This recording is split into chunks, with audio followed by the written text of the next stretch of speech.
70.000 metri cubi di sabbia che il mare in tempesta si è rimangiato solo in un paio di tratti fra il Lido di Jesolo ed Eraclea e solo in 2 giorni di maltempo.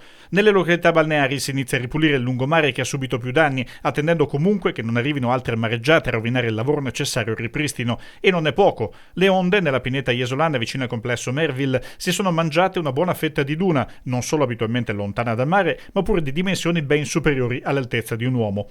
La barriera protettiva è stata spazzata lasciando in vista i sacchi in plastica e le righe di sassi che dovevano zavorrare lo sbarramento per le onde verso chioschi e passeggiata. Ci sono punti in cui le piastrelle sono state divelte, pazientemente raccolte e sistemate a fianco di quella che di qui a qualche mese dovrà tornare ad essere la camminata per i bagnanti. Le immagini mostrano impietosamente la fragilità di spiagge che continuamente sono sottoposte a fenomeni di erosione.